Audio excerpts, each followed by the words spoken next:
اصولی طور پر یہ بات ثابت ہے کہ حضور پر جادو ہوا اور جادو کا کچھ اثر بھی آپ پر ظاہر ہوا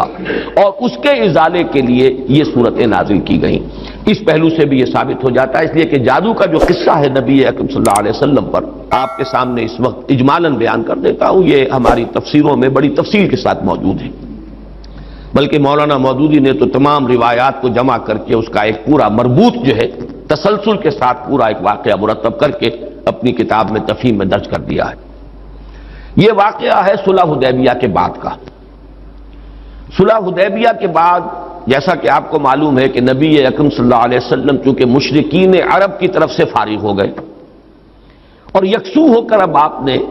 یہود خیبر میں جو آباد تھے اور جو لوگ یہاں سے گئے تھے مدینے سے وہ بھی وہیں جا کر آباد ہو گئے تھے اور وہ اسلام کی مخالفت کا ایک بہت بڑا مرکز بن گیا، تو صلح حدیبیہ کے بعد آپ نے ادھر کا رخ کیا، یہ تو تاریخاً ثابت ہے، اور اس کے بعد خیبر فتح ہوا۔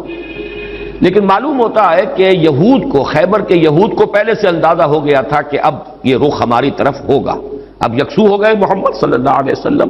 تو اپنی پوری طاقت کے ساتھ وہ ہمارے اوپر حملہ آور ہو سکتے ہیں۔ تو انہوں نے گویا کہ پیش بندی کے طور پر یہ کوشش کی کہ ان کا ایک وفد آیا مدینے میں، اور یہ لبید ابن عاصم ایک شخص تھا بنی زریق کا، جو انصار ہی کا ایک قبیلہ ہے بنی زریق، ان میں ایک شخص لبید ابن عاصم منافق تھا، یا یہ کہ کم سے کم یہودیوں کا حلیف تھا۔ انہوں نے آ کر یہود کے وفد نے ان سے کہا کہ ہم نے تو اپنا سا زور لگا لیا محمد کی مخالفت اور ان کا راستہ روکنے کے لیے صلی اللہ علیہ وسلم، ہم ناکام ہو چکے، اب تم کوئی آخری کوشش کرو، تم بہت بڑے جادوگر ہو، بہت ہی ماہر ساحر ہو، تو تم کوئی کوشش کرو اور سحر کرو محمد پر صلی اللہ علیہ وسلم۔ اور 3 اشرفیاں پیش کی، اشرفی اس زمانے میں ایک بڑی شے کہ یہ ہدیہ بھی حاضر ہے، اب تم کوئی زور لگاؤ۔ اس نے پھر خدمات حاصل کی ایک یہودی لڑکے کی جو حضور کے ہاں اس وقت بطور خادم کام کرتا تھا، اس نے کہیں سے حضور کی کنگھی کے 2-3 دندانے جو ہیں وہ توڑے، اور اس میں آپ کے منہ مبارک بھی تھے، جیسے کنگھی کے اندر آپ کو معلوم ہے بال جو ہیں وہ کہیں اڑ جایا کرتے ہیں آخر میں، تو وہ لے کر اس کے پاس گیا، اس پر اس نے جادو کیا۔ اس کا میں بعد میں عرض کروں گا کہ یہ جادو کا یہ معاملہ جو ہے اس حوالے سے کہ یہ کیا ضرورت ہے کہ بال ہوں اور اس کے حوالے سے جادو کیا جائے، اس کی بھی آج کے اعتبار سے بعض حضرات شاید سمجھتے ہوں کہ یہ بالکل بے تکی باتیں ہیں، لیکن اب جہاں تک سائنس پہنچ چکی ہے ان تمام باتوں کی توجیہ اب بالکل سمجھ میں آنے والی ہے، اس لیے کہ یہ کسی شخص کا اس کے جسم کا ایک حصہ، بال بھی انسان کے جسم میں سے اگ رہے ہیں، اس میں بھی جو سیلز ہیں ان میں جینز ہیں،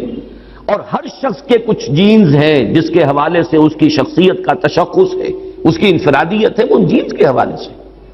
ان کے واسطے سے اس شخص کے ساتھ ربط قائم کرنا، جو بھی قوتیں ہیں یا وہ جنات کے ذریعے سے، ارواح خبیثہ جنہیں ہم کہیں گے ان کے ذریعے سے، یا کوئی اور شکلیں ہو سکتی ہیں، ریڈیشن مختلف قسم کے، آج تو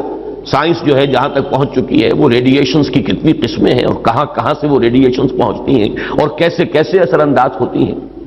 یہاں تک کہ بالکل ابتدائی دور جو ہے عہد اول جسے بگ بینگ کہا جاتا ہے آج کل، اس وقت کی ریڈیشنز بھی آج تک آپ خلا کے اندر جو ہے وہ تلاش کرتے ہیں اور وہ مل جاتی ہیں۔ اس پہلو سے ان چیزوں کے ذریعے سے، لیکن یہ کہ شخص معین تک اس بات کو پہنچانے کے لیے غالباً اس کے وجود کا کوئی حصہ، اور ظاہر بات ہے کہ ہر شخص کے بال اس کے وجود کا ایک جز ہے، اسی میں سے وہ برآمد ہوئے۔ بہرحال اس پر وہ جادو کیا گیا، اور وہ کوئی تانت یا کوئی شے تھی جس میں گرہیں لگائی گئیں، 11 گرہیں اس میں تھیں، پتلا سا بنایا گیا اور پتلے میں پھر وہ سوئیاں چبوئی گئیں، اور پھر ایک کنویں میں زروان یا زو اروان یا زی اروان اس کنویں کا نام تھا، وہاں جا کر کسی پتھر کے نیچے، اس کے تہ میں پتھر کے نیچے وہ دبا دیا گیا، اس کے اثرات حضور پر ظاہر ہوئے۔ یہ ہے وہ کہ واقعہ، اور اس کے بعد اس میں تفصیل سے کہ کتنا عرصہ ہوا، کیا کیا اثرات ظاہر ہوئے۔ ایک بات جو ہے تیقن کے ساتھ ثابت ہے کہ حضور کی کچھ کیفیت ایسی ہو گئی تھی جیسے جسم کچھ جکڑا سا گیا ہو، بند سا گیا ہو، ایک نشاط کی کیفیت ہوتی ہے، طبیعت کھلی ہوئی، اور ایک جیسے کہ طبیعت کے اندر کچھ بندش سی ہے، اور کچھ ایسی کیفیت کہ کوئی کام آپ نے نہیں کیا ہوتا تھا لیکن آپ نے سمجھ لیا کہ میں یہ کام کر چکا ہوں، اس طرح کا کچھ نسیان کی کیفیت بھی آپ پر کچھ عرصے کے لیے طاری رہی۔ اس حیثیت میں، اس حالت میں آپ نے کسی سے تذکرہ تو نہیں کیا اور نہ ہی اس کا کوئی چرچا ہوا، لیکن آپ جیسے کوئی اندر ہی اندر سے گھلتے سے جا رہے تھے اس جادو کے زیر اثر۔ اس کے بعد ایک رات ایسا ہوا، اب یہ حضور نے خواب میں دیکھا، یا جسے ما بین النوم والیقظہ کہا جائے گا، خواب اور بیداری کی درمیانی کیفیت، نیند اور بیداری کے درمیان کا معاملہ۔ اس میں آپ نے یہ دیکھا کہ دو انسان آئے، دو فرشتے انسانی شکل میں، ایک آپ کے سرانے بیٹھ گیا، ایک پائیں پہ بیٹھ گیا، اور ان کا مکالمہ ہوا۔ اس مکالمے کے ذریعے سے گویا کہ اللہ تعالیٰ نے حضور پر یہ ساری حقیقت بیان کر دی۔ انہیں کیا ہوا ہے، یہ بیمار ہیں، بیماری کیا ہے، ان پر جادو کیا گیا ہے، جادو کس نے کیا ہے، لبید بن عاصم نے کیا، کس شے میں کیا ہے، وہ ساری تفصیل، کہاں ہے وہ، وہاں دبا ہوا ہے۔ یہ حضور صلی اللہ علیہ وسلم کو جب یہ چیز بتا دی گئی تو اگلے دن پھر آپ نے صبح حضرت عائشہ سے بھی بتایا کہ یہ واقعہ اس طرح مجھے ہوا، اور میری جو تکلیف تھی اس کا مجھے اللہ تعالیٰ کی طرف سے علاج بتا دیا گیا۔ پھر آپ حضرت علی رضی اللہ تعالیٰ عنہ کو اور غالباً حضرت طلحہ کو، ان کو آپ نے بھیجا، کچھ اور لوگ بھی ساتھ ہو گئے، بنو زریق کے بھی کچھ لوگ ساتھ ہوئے، اور جا کر اس کنویں میں سے پھر وہ چھین نکال لی گئی، اور حضور صلی اللہ علیہ وسلم بھی وہیں پر پہنچ گئے۔ پھر یہی 11 آیات، 11 گرہیں تھی جو اس میں لگی ہوئی تھی، اور آپ نے ہر گرہ پر ایک ایک آیت پڑھ کر ایک گرہ کو کھولا ہے، اور آپ کی طبیعت ایسے ہو گئی جیسے کہ وہ جو بندش سی ہو گئی تھی، جیسے کچھ جکڑ بند ہو اور اس کے بعد ایک دم جو ہے کھل جائے، کیفیت جو ہے اس سے نجات مل جائے، نشاط کی طبیعت کیفیت پیدا ہو جائے، یہ ہو گیا۔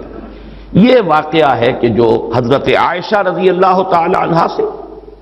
حضرت زید ابن ارقم سے رضی اللہ تعالی عنہ، حضرت عبداللہ ابن عباس سے رضی اللہ تعالی عنہما، اجمال کے ساتھ، اختصار کے ساتھ تو صحیح بخاری، صحیح مسلم اور مسند احمد اور تمام کتابیں جو ہیں ان کے اندر یہ واقعہ موجود ہے۔ البتہ یہ کہ صحیحین میں جو روایت ہے وہ بہت اجمالی ہے، جبکہ یہ تفاصیل جو ہیں زیادہ، اور جنہیں زیادہ ان تفاصیل کی سے شوق ہو اور کوئی دلچسپی ہو تو وہ مولانا مودودی صاحب کی تفہیم میں دیکھ لیں، اس میں یہ کہ زیادہ تفاصیل ہے، لیکن یہ تفاصیل صحیحین کی روایت میں نہیں، اس میں اصولاً بات ثابت ہے کہ حضور پر سحر ہوا اور سحر کے یہ اثرات ہوئے، اور اس کے بعد اس طریقے سے وہ سحر جو ہے اس کے اثرات ظاہر کیے گئے۔ ایک تواتر کے ساتھ جو ہمیں روایت ملتی ہے کہ یہ حضور صلی اللہ علیہ وسلم پر جب سحر ہوا ہے اس وقت یہ صورتیں نازل ہوئی، اور حضرت جبرائیل علیہ السلام نے یہ تلقین فرمائی کہ ان آیات کے ذریعے سے آپ اس سحر کے اثر کو ظاہر کریں، چونکہ ان میں ایک آیت موجود بھی ہے وَمِن شَرِّ النَّفَّاثَاتِ فِي الْعُقَدِ، تو اس کے حوالے سے اس میں ایک ربط بھی قائم ہوتا ہے، وَمِن شَرِّ النَّفَّاثَاتِ فِي الْعُقَدِ، اور پھونک مارنے والیوں کی شر سے کہ جو گرہوں پر، عقدوں پر پھونک مارتی ہیں۔ یہ ہے وہ جادو اور ٹونے کا معاملہ، جادو، ٹونا، ٹوٹکا۔ اس میں نفاسات کیوں آیا؟ جادوگر تو مرد بھی ہوتے ہیں، عورتیں بھی ہوتی ہیں، اس کے بارے میں مختلف تعبیرات کی گئی ہیں، چونکہ ان کے نفوس کی یہ شرارت ہے لہذا نفس کی طرف نسبت دیتے ہوئے اسے مؤنث بنایا گیا، یا چونکہ ان کی جماعتیں ہیں، ان کے گروہ ہیں، لہذا ایک جماعت کے لیے لفظ مؤنث کہا جاتا ہے عربی زبان میں، تو شاید اس کے اعتبار سے نفاسات کہا گیا۔ ایک رائے یہ بھی ہے کہ عاصم ابن لبید کی بہنیں اور بیٹیاں خاص طور پر ماہر تھیں، اور جو جادو اس نے کیا حضور صلی اللہ علیہ وسلم پر اس میں وہ بھی شامل تھی، اس لیے شاید یہ نفاسات کا لفظ آیا ہے۔ بہرحال اس پر ہمارے تمام مفسرین کا اجماع ہے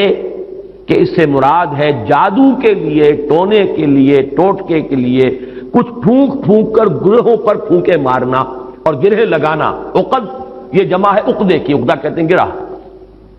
تو عقدہ جمع اس کی عقد، گرہوں پر پھونکے مارنے والیوں کے شر سے رب الفلق کی پناہ میں آتا ہوں۔ جادو برحق ہے، کلمات کی تاثیر ثابت ہے، ہر کلمہ، کلمہ خیر ہو، کلمہ شر ہو، اس کی کوئی تاثیر ہے، اس کے کوئی نتائج ہے، اور اس کے نتائج نکلتے ہیں، جیسے کہ جسمانی کسی کو زخم لگایا جائے، جیسے حضور صلی اللہ علیہ وسلم کو بھی زخم لگا ہے غزوہ احد میں،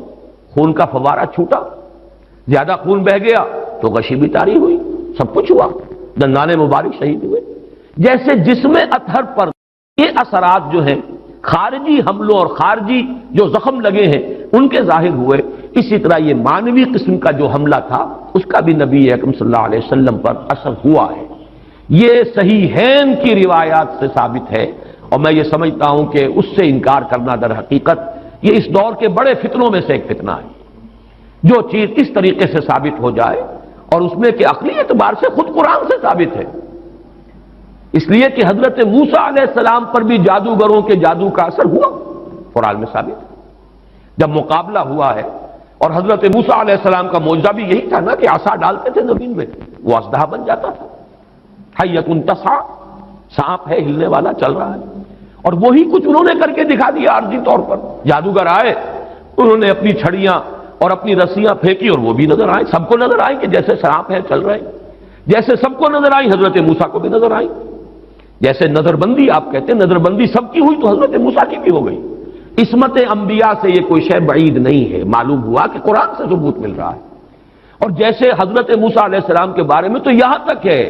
فَأَوْجَسَ فِي نَفْسِهِ خِیفَةً موسیٰ، ایک خوف پیدا ہوا اندر. اور خوف جو ہے بالکل سمجھ میں آتا ہے، معقول بات ہے، منطقی بات ہے کہ فوراً یہ اثر ہوا ہوگا کہ یہ تو وہی کچھ انہوں نے کر کے دکھا دیا جو اللہ تعالیٰ نے مجھے عطا فرمایا تھا معجزہ. دیکھنے والوں کو تو وہی کچھ نظر آ گیا. فرق کیا ہوا؟ ڈگری کا فرق رہ جائے گا شاید. لیکن یہ کہ جب اللہ تعالیٰ نے فرمایا ہے موسیٰ لا تخف انک انت الاعلی، گھبراؤ نہیں، تم ہی جیتو گے، تم ہی سربلند رہو گے، گھبراؤ نہیں، خوف محسوس نہ کرو، ذرا جو تمہارے ہاتھ میں اسے ڈالو تو صحیح. الق ما فی یدک الق عصاک، پھینکو. اور اب اس اژدہا نے جو حضرت موسیٰ کے عصا سے بنا ہڑپ کر لیا ان تمام سانپوں کو جو نظر آ رہے تھے. تو معلوم ہوا کہ یہ جادو تھا اور یہ جادو نہیں کوئی اور شے ہے.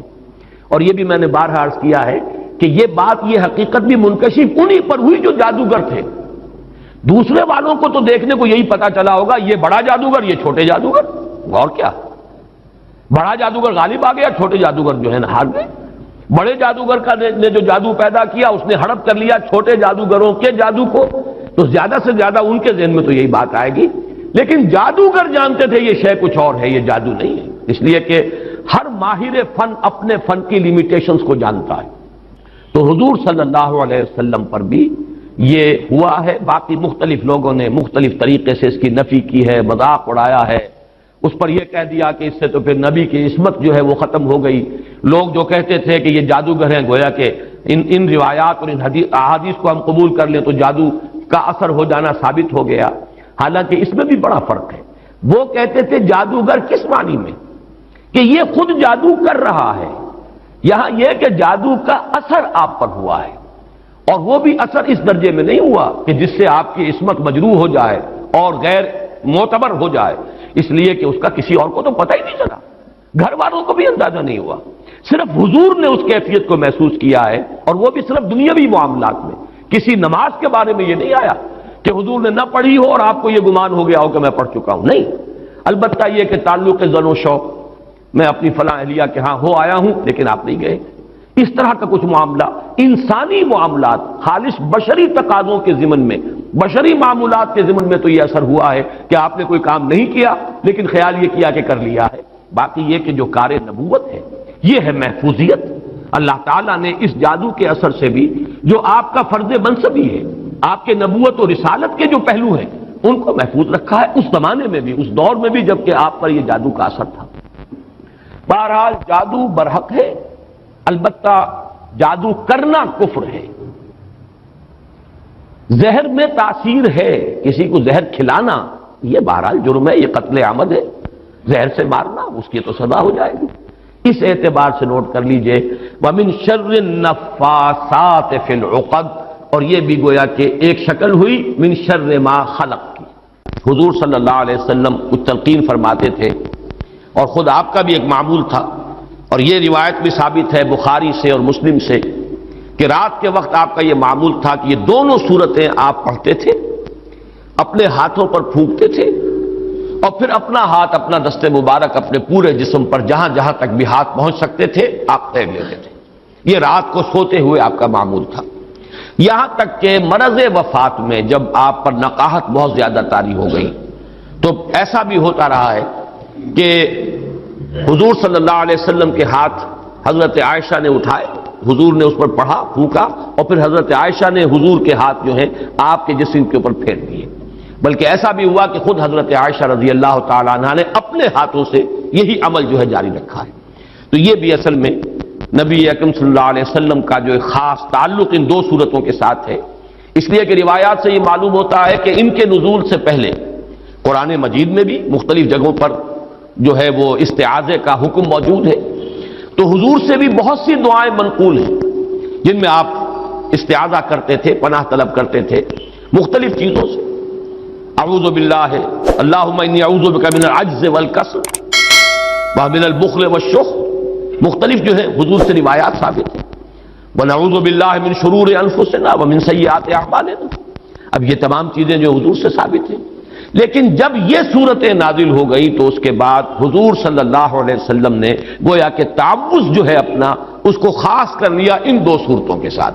گویا